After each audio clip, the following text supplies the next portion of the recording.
Hi hello guys welcome back to Aadya colourful. ನಾನು Suma. Friends, ಇವತ್ತಿನ ವಿಡಿಯೋದಲ್ಲಿ ಒಂದು ಈವ್ನಿಂಗ್ ಸ್ನ್ಯಾಕ್ಸ್ ರೆಸಿಪಿನ ನಿಮ್ಮ ಜೊತೆ ಶೇರ್ ಮಾಡ್ಕೊಳ್ತಾ ಇದ್ದೀನಿ.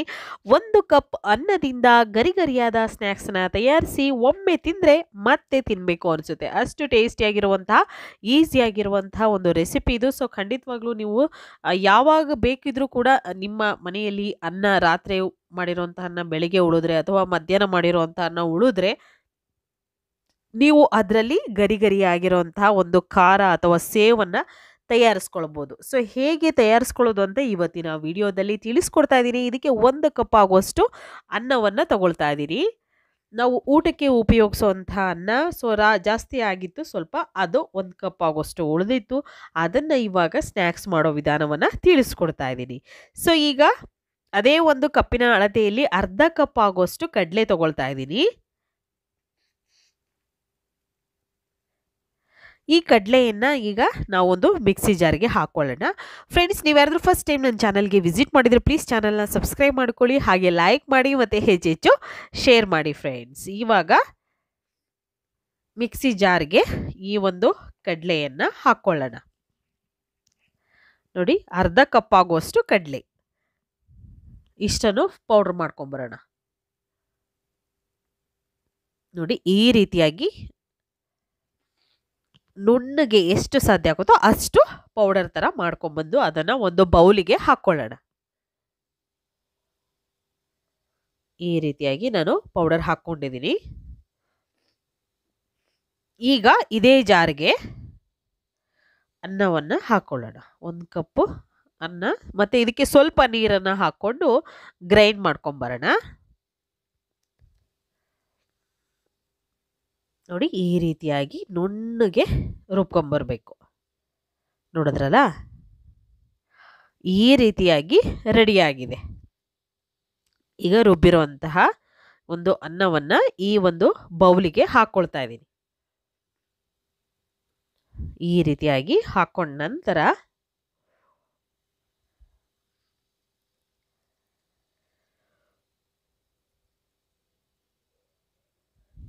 ಯಾವಾಗಲೂ ಕೂಡ ಮನೆಯಲ್ಲಿ ಮಾಡಬೇಕಾದ್ರೆ ಅನ್ನ ಉಳಿಯುತ್ತೆ. ಸ್ವಲ್ಪ ಹೆಚ್ಚು ಕಮ್ಮಿ ಆದಾಗ ಖಂಡಿತವಾಗ್ಲೂ ಉಳಿಯುತ್ತೆ. ಆವಾಗ ಬೇಕಿದ್ರೆ ಈ ಸ್ನ್ಯಾಕ್ಸನ್ನು ತಯಾರಿಸ್ಕೋಬೋದು. ಒಂದ್ಸಲ ತಯಾರಿಸಿದ್ರೆ ನೀವು ಬೇಕು ಅಂತಲೇ ಅನ್ನ ಜಾಸ್ತಿ ಮಾಡ್ಕೊಳ್ತೀರಾ, ಅಷ್ಟು ಚೆನ್ನಾಗಿರುತ್ತೆ. ಈಗ ಇದಕ್ಕೆ ಅಚ್ಕಾರದ ಪುಡಿಯನ್ನು ಹಾಕ್ಕೊಳ್ತಾ ಇದ್ದೀನಿ. ಖಾರಕ್ಕೆ ಅನುಗುಣವಾಗಿ ನಿಮಗೆ ಎಷ್ಟು ಖಾರ ಬೇಕು ನೋಡಿಕೊಂಡು ಉಪಯೋಗಿಸಿ. ಅದಾದ ನಂತರ ಇದಕ್ಕೆ ಸ್ವಲ್ಪ ಅಜ್ವೈನ್ ಹಾಕ್ಕೊಳ್ಳೋಣ. ಒಂದು ಅರ್ಧ ಸ್ಪೂನ್ ಆಗುವಷ್ಟು ಅಜ್ವೈನ್ ಹಾಕೊಂಡ ನಂತರ ಒಂದೇ ಒಂದು ಪಿಂಚಷ್ಟು ಅಡಿಗೆ ಅರಿಶಿನ ಹಾಕ್ಕೊಳ್ತಾ ಇದ್ದೀನಿ. ಒಂದೇ ಒಂದು ಸ್ವಲ್ಪ ಹಾಕ್ಕೊಳ್ತಾ ಇದ್ದೀನಿ, ಜಾಸ್ತಿ ಬೇಡ ಅರಿಶಿನ ಏನು. ರುಚಿಗೆ ತಕ್ಕಷ್ಟು ಉಪ್ಪನ್ನು ಹಾಕ್ಕೊಳ್ಳೋಣ.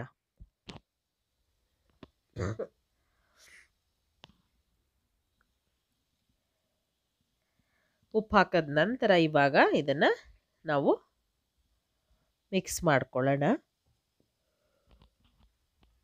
ಬೇಕು ಅಂದರೆ ಜೀರಿಗೆ ಪುಡಿ ಕೂಡ ಹಾಕ್ಕೊಳ್ಬೋದು ನೀವು. ನಂತರ ಈಗ ಒಂದು 3/4 ಕಪ್ ಆಗೋಷ್ಟು ನಾನು ಅಕ್ಕಿ ಹಿಟ್ಟನ್ನು ಹಾಕ್ಕೊಳ್ತಾ ಇದ್ದೀನಿ.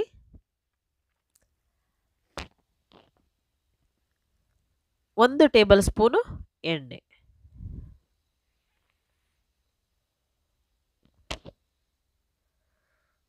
ಬಿಸಿ ಎಣ್ಣೆ ಅಲ್ಲ, ಇದು ಮಾಮೂಲಿ ಆಗಿರುವಂಥದ್ದನ್ನೇ 1 ಟೇಬಲ್ ಸ್ಪೂನ್ ಆಗುವಷ್ಟು ಎಣ್ಣೆ ಹಾಕಿ ಮಿಕ್ಸ್ ಮಾಡ್ಕೊಳ್ಳೋಣ.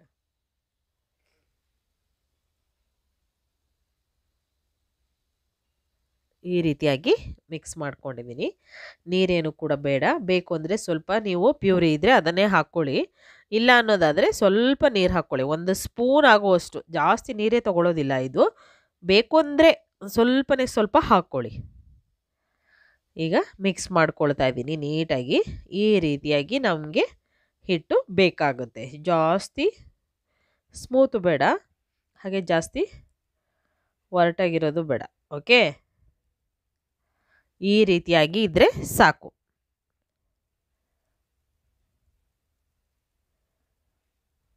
ಹೀಗೆ ಇದ್ದರೆ ಇವಾಗ ರೆಡಿ ಆಗುತ್ತೆ. ಸೊ ಇವಾಗ ಹಿಟ್ಟು ಅಷ್ಟಕ್ಕೆ ಸಾಕು ನಮಗೆ.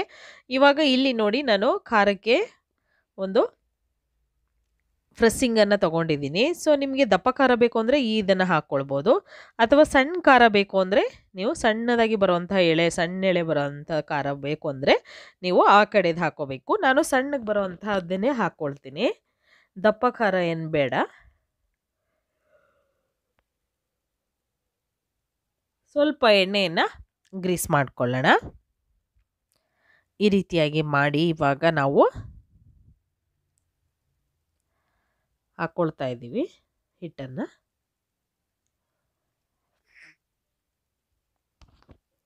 ಹಿಟ್ಟು ಪೂರ್ತಿಯಾಗಿ ಫಿಲ್ ಮಾಡೋಣ.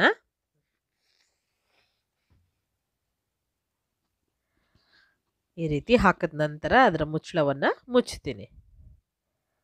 ತುಂಬಾ ಈಸಿಯಾಗಿ ನಿಮಗೆ ಬೇಕು ಅಂದಾಗ ತಿನ್ನಬೇಕು ಅನ್ನಿಸ್ದಾಗ ದಿಢೀರಾಗಿ ಮಾಡ್ಕೊಳ್ಳುವಂತಹ ಒಂದು ಖಾರ ರೆಸಿಪಿ ಇದು. ಸೊ ಖಂಡಿತವಾಗ್ಲೂ ಈ ಒಂದು ಸೇವನ್ನು ಮನೆಯಲ್ಲಿ ಒಂದ್ಸಲ ತಯಾರಿಸಿ ಹೇಗೆ ಬಂತು ಅಂತ ತಪ್ಪದೆ ಕಾಮೆಂಟ್ ಸೆಕ್ಷನಲ್ಲಿ ತಿಳಿಸಿ. ಕೇವಲ 1 ಕಪ್ ಅನ್ನದಿಂದ ಮಾಡಿರುವಂಥ ಗರಿಗರಿಯಾದ ಒಂದು ಸ್ನ್ಯಾಕ್ಸು. ಇದನ್ನು ಒಂದ್ಸಲ ನೀವು ಮಾಡಿ ತಿಂದರೆ ಮತ್ತೆ ತಿನ್ನಬೇಕು ಅನಿಸುತ್ತೆ, ಅಷ್ಟು ಟೇಸ್ಟಿಯಾಗಿರುತ್ತೆ.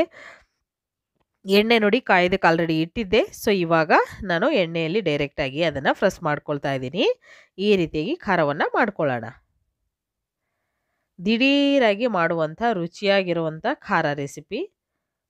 ಸೊ ನೀವು ಕೂಡ ತಯಾರಿಸ್ತೀರಾ ಅಂತ ನಾನು ಭಾವಿಸ್ತೀನಿ. ಈಗ ವರಮಹಾಲಕ್ಷ್ಮಿ ಹಬ್ಬ ಬರ್ತಾ ಇದೆ, ಹಾಗೆ ಗೌರಿ ಗಣೇಶ ಹಬ್ಬ ಬರ್ತಾ ಇದೆ. ಯಾವಾಗ ಬೇಕಿದ್ರೂ ಕೂಡ ಮಾಡ್ಕೋಬೋದು, ಅಥವಾ ನಿಮಗೆ ತಿನ್ನಬೇಕು ಅನ್ನಿಸ್ದಾಗಲೆಲ್ಲ ಕೂಡ ಮಾಡ್ಕೋಬೋದು, ಹಬ್ಬಗಳಲ್ಲೂ ಕೂಡ ಮಾಡ್ಕೋಬೋದು. ಬೇಡ ಅಂತ ಅನ್ನೋದಾದರೆ ನೀವು ಯಾವಾಗ ಬೇಕೋ ತಿನ್ನಬೇಕು ಅನ್ನಿಸ್ದಾಗಲೆಲ್ಲ ಮಾಡ್ಕೋಬೋದು. ಒಂದ್ಸಲ ಖಂಡಿತ ತಯಾರಿಸಿ ಫ್ರೆಂಡ್ಸ್. ಓಕೆ, ಸೊ ಈಗ ನೋಡಿ ನಾನು ಸ್ಟವ್ನ ಲೋ ಫ್ಲೇಮ್ ಮಾಡಿದ್ದೀನಿ. ಚೆನ್ನಾಗಿ ಅದನ್ನು ಫ್ರೈ ಮಾಡ್ಕೊಳ್ಳೋಣ. ಸ್ವಲ್ಪ ಕಲರ್ ಚೇಂಜ್ ಆಗ್ತಾ ಬರ್ತಾ ಇದೆ. ಇವಾಗ ಇದನ್ನು ಟರ್ನ್ ಮಾಡಿ 2 ಸೈಡ್ ಕೂಡ ನಾವು ಇದನ್ನು ಫ್ರೈ ಮಾಡ್ಕೋಬೇಕು. ನೋಡಿ 2 ಸೈಡ್ ಕೂಡ ಇದು ಬೇಗನೆ ಫ್ರೈ ಆಗುತ್ತೆ. ಸಣ್ಣ ಎಳೆ ಇರೋದ್ರಿಂದ ಬೇಗ ಫ್ರೈ ಆಗುತ್ತೆ, ಜಾಸ್ತಿ ಏನು ಟೈಮ್ ತಗೊಳ್ಳೋದಿಲ್ಲ. ನೋಡಿ ಕಲರ್ ಜಾಸ್ತಿ ಚೇಂಜ್ ಆಗೋವರೆಗೂ ನೀವು ಮಾಡ್ಕೋಬೇಡಿ, ಹೀಗೆ ಟರ್ನ್ ಮಾಡಿ ಒಂದು 2 ಸಲ ಸಾಕು, ಅಲ್ಲಿಗೆ ಕರೆಕ್ಟಾಗಿ ಫ್ರೈ ಆಗಿದೆ ಅಂತ. ಇವಾಗ ನಿಧಾನವಾಗಿ ಒಂದು ಟಿಶ್ಯೂ ಮೇಲೆ ತೆಗೆದಿಟ್ಕೊಳ್ಳೋಣ. ನೋಡಿ ಆಗಿದೆ ಇದು. ಇವಾಗ ಒಂದು ಟಿಶ್ಯೂ ಪೇಪರ್ ಮೇಲೆ ನಾನು ತೆಗೆದಿಟ್ಕೊಳ್ತೀನಿ. ಹಾಗೆ ಇವಾಗ ಮತ್ತೊಂದು ಬ್ಯಾಚು ನಾನು ಖಾರವನ್ನು ಹಾಕ್ಕೊಳ್ತೀನಿ. ನಿಧಾನವಾಗಿ ಇದನ್ನು ತೆಗೆದ ನಂತರ